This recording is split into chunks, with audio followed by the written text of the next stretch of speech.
Today's Old Testament readings from the book of Genesis. Jacob left Beersheba and went toward Haran. He came to a certain place and stayed there for the night because the sun had set. Taking one of the stones of that place, he put it under his head and lay down in that place. And he dreamed that there was a ladder set up on the earth, the top of it reaching to heaven. And the angels of God were ascending and descending on it. And the Lord stood beside him and said, I am the Lord, the God of Abraham your father, and the God of Isaac.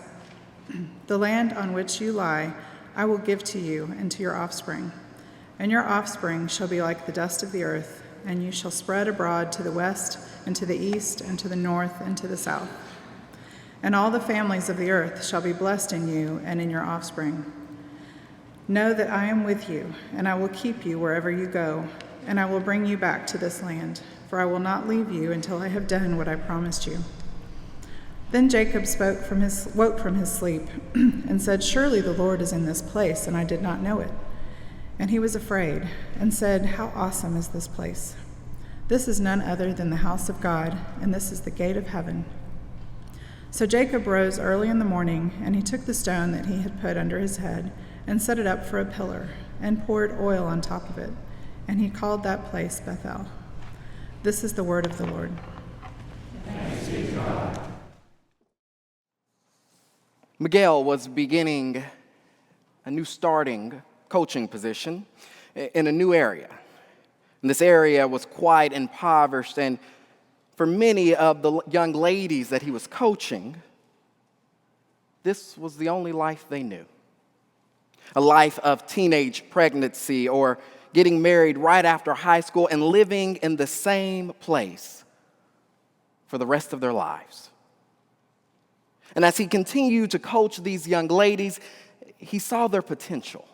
Not their potential to become volleyball stars, but the potential for their dreams to come true.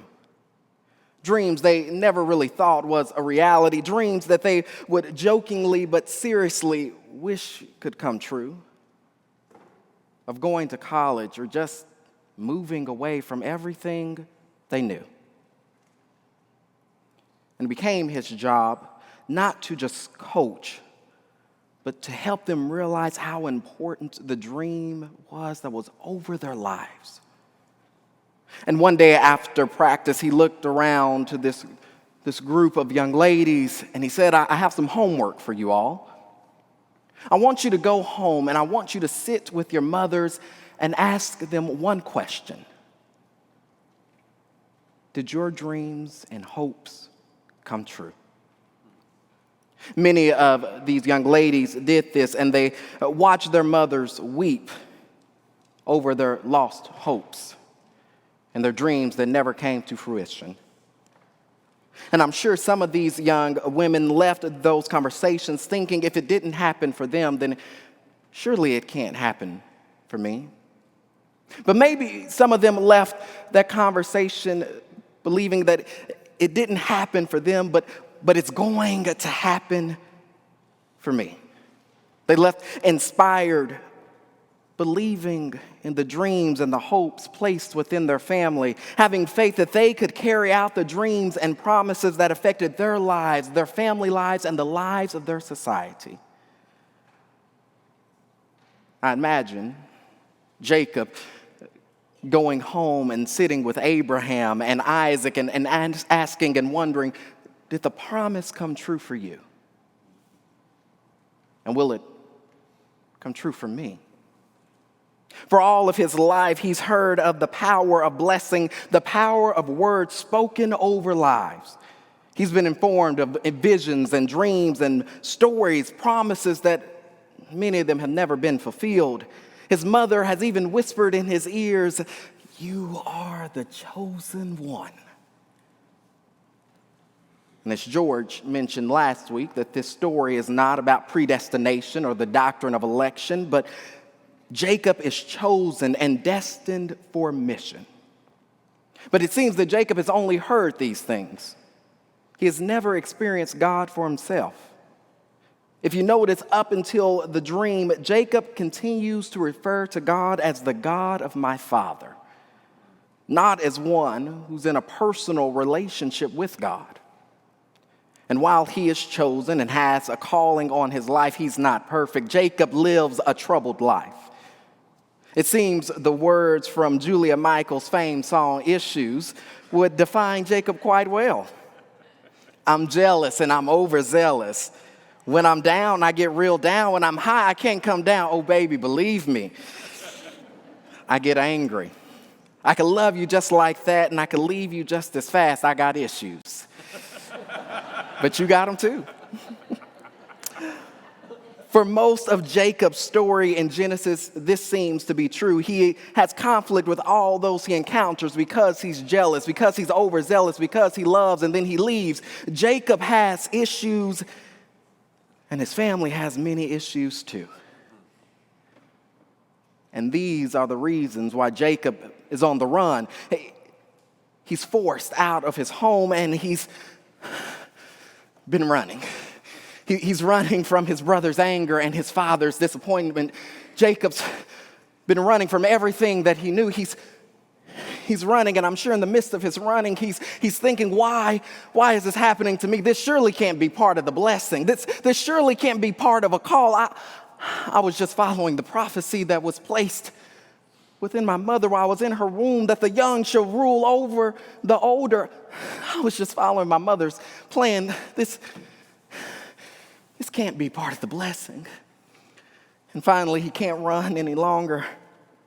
And he stops and he finds himself in a broken place, broken much like himself.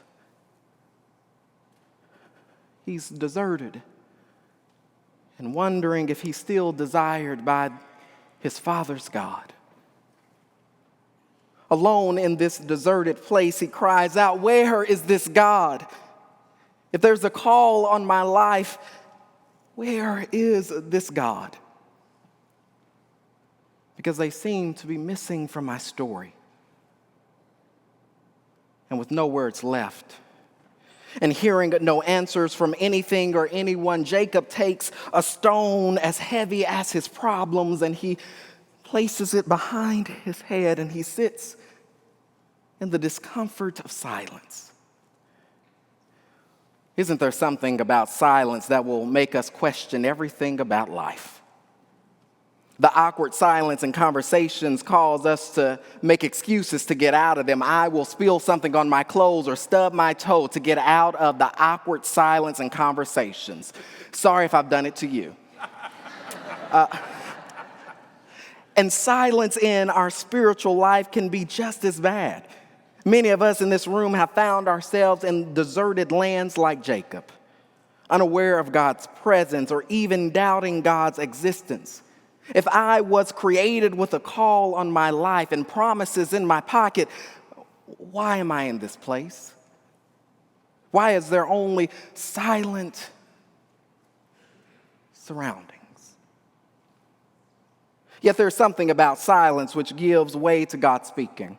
As one theologian puts it, silence has become God's final defense against idolatry. By hiding inside a veil of glory, God deflects our attempt at control by withdrawing into silence, knowing that nothing gets to us like the failure of speech. When we run out of words, then and perhaps only then can God be God. When we have eaten our own words until we are sick of them, when nothing we can tell ourselves makes a dent in our hunger, when we are prepared to surrender to the very word that brought us into being in hopes of hearing it spoken again, then we are ready to hear and be aware of God. I hate to say it, but Jacob is in the best place to finally see a God he's been skeptical of, to believe a promise he's never really found interest in, and to be reminded of a mission he was created for. And when God speaks, reveals, or just shows up, it's different for all of us, but it just so happens it's a dream for Jacob. In the middle of his nightmare, Jacob falls asleep, and the unexpected turn in the story is that this stone pillow produces a dream of the life he will live into. And before him is a staircase touching earth, but coming from the heavens. And these angels, these messengers are coming up and down from the stairs as the Lord appears on high. And if you notice, Jacob never climbs the ladder. It's as if the sacred is touching the profane, heaven kissing earth, or better yet, these messengers bringing down these words, this call from the Lord down to Jacob. The call he was created for. For most of Jacob's life, he has been told of the blessing and the promise, but never called by the living God until now. This year's youth camp's theme was intersection. Utilizing Frederick Buechner's quote, "The place God calls you is the place where your deep gladness and the world's deep hunger meet." Together we discuss calling, the beauty and the difficulty, explaining how each of us are created with passions and values and hope and a deep gladness, that we are each created with a call on our lives, whether it is baking or teaching or body image or the medical field or ministry. We are each created with a call. But all of our callings are a journey, and some days they're joyful and some days it hurts. Some people have hit that intersection, and some are out in Bethel waiting for a dream. But are we noticing God in our stories? Can we think of the moments where God has showed up and enlightened our lives to echo and evoke the calling placed upon us? If it's okay, I'm going to quote Andrew Burton, and he said, "I once heard a great poet say that every day I'm hustling, every day I'm hustling." And sometimes our calling can seem like a hustle. Sometimes this calling is a hustle in this busy movement and activity, searching and noticing and looking for God even when we never thought God would be there. And that's what changes the entire story for Jacob. That's what changes many of our stories. God coming where God is not anticipated, where we as ordinary human beings encounter and notice an extraordinary God. When we encounter and experience a God so close, all we can do is marvel in awe. A God who moves us from our scoundrel ways of Jacob to the hopeful calling as Israel. And like Jacob, when we realize we are carriers of God's promises and calling, we realize that the promise is true, that God will always be with us even in the deserted land. Because ordinary places become sacred and ordinary people become extraordinary along with the God they serve. Because any God can make something good out of exceptional and extraordinary. It's only our God who makes out of nothing something, who takes nowhere and makes it somewhere, who takes nobody and makes them somebody. And it's this power of call and that transforms us and even moves us to ways unknown and unseen.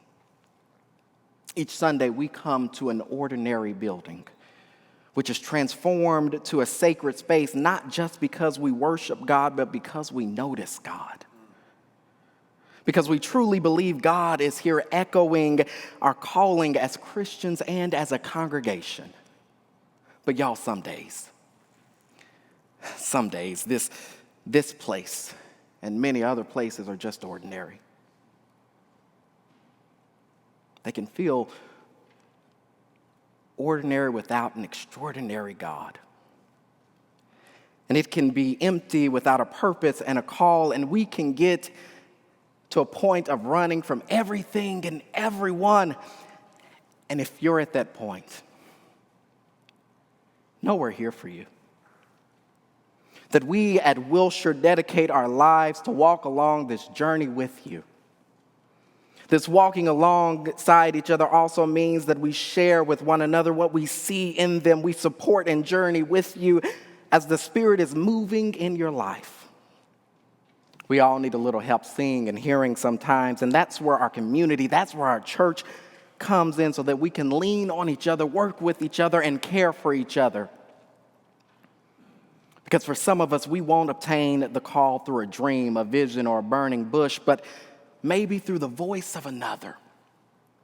Or maybe even obtain inspiration to believe there is a calling, much like the coach did with the young women.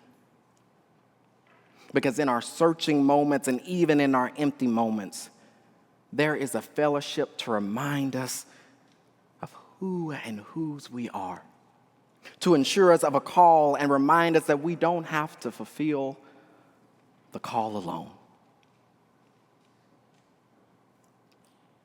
2 years ago to this exact week, I was in Houston, celebrating my last night before getting on the road the next morning for Wilshire Baptist Church to start in that residency program.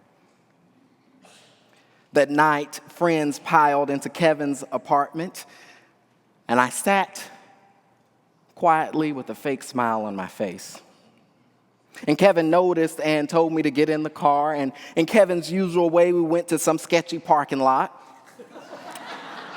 There was some drug deals going on, some public urination happening, but we were under a street light, so it was safe. Everybody was fine. It was okay. I looked at my friend and I said, what am I doing with my life? For most of my life, I've been told that I would never amount to anything. I was told I would never go to college, and I went to 2 pretty good places. I was told that I could never be a minister. I should always probably stay out the church, and now I'm going to one of the top residencies in the country. What am I doing? What do I do when it seems that I've already surpassed all the dreams that I thought I had for myself? And my friend looked at me and put his hand on my shoulder, and he said, Tim, you keep dreaming. Because God has a call and a dream placed on your life that surpasses anything you could ever imagine. You keep dreaming and live into the call that God has on your life. As you can imagine, the ordinary parking lot became sacred and holy ground. Kevin's words became gospel as he echoed and evoked the calling deep within myself. And I realized, surely, the Lord is right here in this place. Sometimes we encounter God through dreams in deserted lands. And sometimes it's through the voices that know us best. Through each encounter, the hope is to deeply realize we are not our own, that much like Jacob, we don't own our birthright or blessing. But it's given to us by a God who calls, anoints, and sends out the ordinary with an extraordinary call. Amen.